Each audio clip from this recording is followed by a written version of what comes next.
हमने लास्ट अपने क्वेश्चंस कर लिए थे 7th बी के। अब हमारा नेक्स्ट टॉपिक है इसी का कि ग्रहों की गति के लिए केपलर का नियम। कि जो ग्रह होते हैं हमारे, वो जब गति करते हैं तो उनकी गति के दौरान केपलर, जो कि साइंटिस्ट का ही नाम था, उन्होंने कुछ 3 नियम दिए थे, जो क्या है वो हम यहाँ पे डिस्कस करेंगे। देखिए, ग्रहों की गति के लिए केपलर ने 3 नियम दिए जो निम्न प्रकार है। इन ग्रहों की गति के लिए केपलर ने 3 नियम दिए थे, जो क्या है। पहला नियम है, प्रत्येक ग्रहों की कक्षाएं दीर्घवृत्त के रूप की है, जिनकी एक नाभि पर सूर्य स्थित होता है। यानी जो ये ग्रह होते जो गति करते, इनकी जो कक्षाएं होती है वो दीर्घवृत्त के रूप में होती है, यानी इस तरीके की होती है जिनकी एक नाभि पर सूर्य उपस्थित होता है। अगर मैं बात करूं यहाँ पे, तो ये मेरा दीर्घवृत्त है, ठीक है। यहाँ पर ये क्या है, ग्रह है, पी डैश है, ये जो सभी क्या है, ग्रह हैं जो गति कर रहे हैं। तो इनकी जो कक्षाएं वो क्या है, दीर्घवृत्त के रूप में है।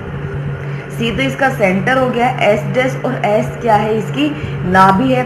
तो इनमें से किसी एक नाभि पर क्या होता है, सूर्य स्थित होता है। तो केपलर ने कहा था कि जो ग्रहों की कक्षाएं होती है वो दीर्घवृत्त के रूप की होती है, जिनकी एक नाभि पर सूर्य उपस्थित होता है। तो ये मेरा दीर्घवृत्त है, ये P dash, P double dash, ये जो है ये सारे क्या है, ग्रह हैं। ये सी सेंटर है, क्लियर है। इन ग्रहों के बीच की जो टाइम डिस्टेंस वो क्या है, टी है, क्लियर ये चीज ना। ये डायग्राम सेकंड पॉइंट के लिए था, ये तो मैंने सिर्फ आपको समझाने के लिए। देखिए, सेकंड पॉइंट कह रहा है कि सूर्य से ग्रह तक खींची गई ध्रुवांतर रेखाओं की गति, ठीक है। ध्रुवांतर रेखाओं की गति से कक्षा समतल में रचित क्षेत्रफल समान समयों में समान। देखो, सूर्य से ग्रह तक खींची गई ध्रुवांतर रेखाओं की गति, मेरी ये नाभि एस है, मैंने मान मेरा सूरज है जो इस नाभि एस पर स्थित है। तो इस सूर्य की इन ग्रहों से पी से, पी डैश से, पी डबल डैश और पी ट्रिपल डैश से क्या खींची गई है, ध्रुवांतर रेखाओं खींची गई है। तो इनकी सबकी जो गति समतल में क्या है, समय में क्या रहती है, समान होती है। क्षेत्रफल समान समयों में समान, यानी जो क्षेत्रफल ये रहता है, ये इनमें जो समय होता है समान होता है, और ये क्षेत्रफल भी क्या रहता है, उनमें समान रहता है। तो ये क्षेत्रफल है, ठीक है ना। विभिन्न ग्रहों के परिक्रमण काल का वर्ग उनकी कक्षाओं के दीर्घाक्षों के वर्ग घन के समानुपाती है। यानी इन ग्रहों का जो परिक्रमण काल होता है उसका जो वर्ग होता है वो दीर्घाक्षों के वर्ग के घन के समानुपाती होता है। तो मैंने दीर्घाक्ष क्या होता है, हमारे दीर्घवृत्त समय x square upon a square plus y square upon b square is equal to 1 होती है, जहाँ ए दीर्घाक्ष होता है और बी लघु अक्ष होता है, क्लियर है। दीर्घाक्ष ए हो चुका है वहां, तो यहाँ पे दीर्घाक्ष अगर ए है, दीर्घाक्ष ए है और परिक्रमण काल का वर्ग, यानी परिक्रमण काल अगर टी है तो टी स्क्वायर समानुपाती हो गया ए क्यूब के। मैं यहाँ से समानुपाती का साइन हटा रही हूँ तो कांस्टेंट आता है, ये कांस्टेंट मैंने यहाँ पे डिफाइन किया 4 पाई स्क्वायर अपॉन में म्यू, ठीक है। तो यानी यहाँ से टी की वैल्यूज क्या होगी, 2 pi upon under root mu a to the power 3/2। ये होता है मेरा परिक्रमण काल, क्लियर है ये चीज ना।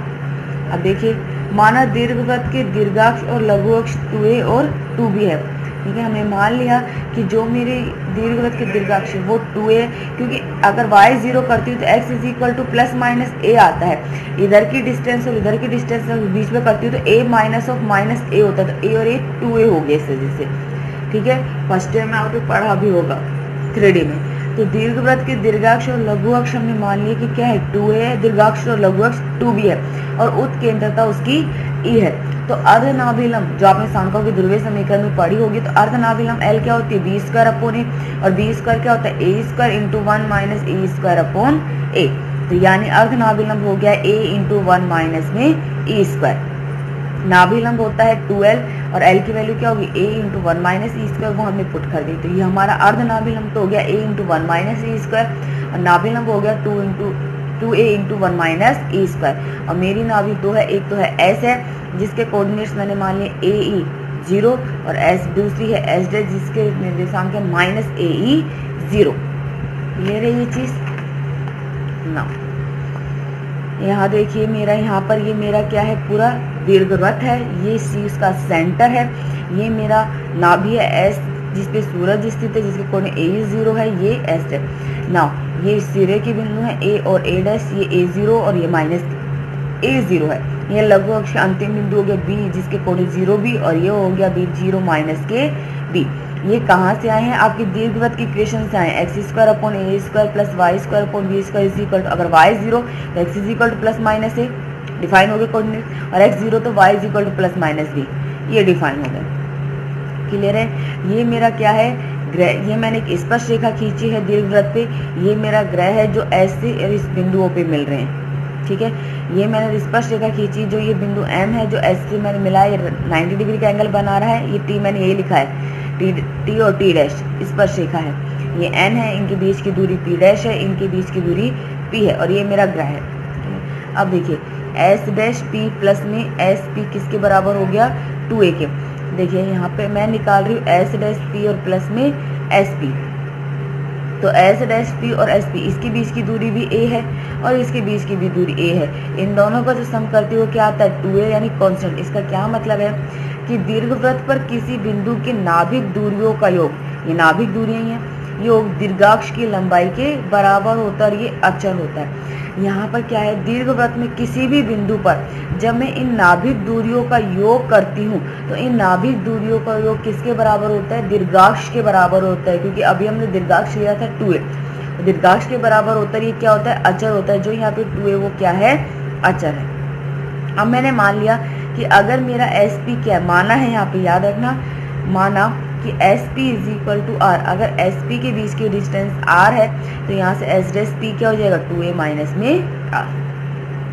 सेकेंड पॉइंट देखिए कि दीर्घवृत्त के किसी बिंदु पर खींची गई स्पर्श रेखाओं पर उसकी दोनों नाभियों से डाले गए लंबों का गुणनफल अचर होता है अर्ध लघु अक्ष के वर्ग के बराबर। दीर्घवृत्त के किसी बिंदु पर खींची गई स्पर्श रेखा पर उसकी दोनों नाभियों से डाले गए लंबों का गुणनफल अचर होता है। ये देखिए, ये मेरा दीर्घवृत्त है। इस दीर्घवृत्त की मैंने इस बिंदु पर क्या खींची है? एक स्पर्श रेखा खींची है जो उसकी दोनों नाभियों से डाले गए लंब, एस से जो लंब डाला गया वो m है और एस डैश से जो लंब डाला गया है वो क्या है? n है। दोनों नाभियों से डाले गए लंबों का गुणनफल क्या है?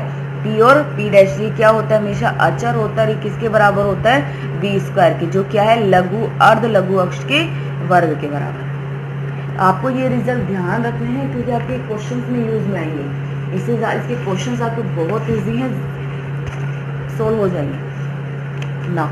अब देखिए यहाँ पर दीर्घवृत्त की जो पदिक समीकरण होती है वो है आपकी b square upon p square is equal to 2a upon are minus में 1। ये है यहाँ पर आपके दीर्घवृत्त की पदिक रूप में समीकरण। क्लियर है? ये तो पद आपको ध्यान रखनी है, क्वेश्चंस में यूज में आती है। अब अगर आप मेरी बात करते हो, यहाँ देखिए ये ट्राइंगल बन रहा है आपका पूरा, जो बी सी एस डिफाइन हो रहा है, क्या है? पूरा ट्राइंगल है। तो इसी से एस बी स्क्वायर किसके बराबर हो गया? सी एस स्क्वायर प्लस में बी सी स्क्वायर। अगर सी एस स्क्वायर आप निकालते हैं, इसके कोऑर्डिनेट्स को 0 0, दो बिंदुओं के बीच की दूरी से ए स्क्वायर ई स्क्वायर, और इसके कोऑर्डिनेट्स निकालोगे तो ये क्या दूरी निकालोगे तो बी स्क्वायर। ये हो गया आपका a square e square. B square की वैल्यू क्या होती है? A square into 1 minus e square. A square e square cancel out, so b square क्या है बच्चा? A square, so b is equal to a. इसी तरीके से जब आप इसका निकालोगे एस डैश बी का, तो वो आपका क्या आ जाएगा? ए आएगा। सेम वही रिजल्ट मिलेगा, कोई डिफरेंस नहीं होगा। तो एस बी और एस डैश बी दोनों के बीच की दूरी क्या है? बराबर है। अब ये थोड़े से रिजल्ट हैं वो आप देख लीजिए। दीर्घवृत्तीय कक्ष में किसी बिंदु आर पर वेग v है।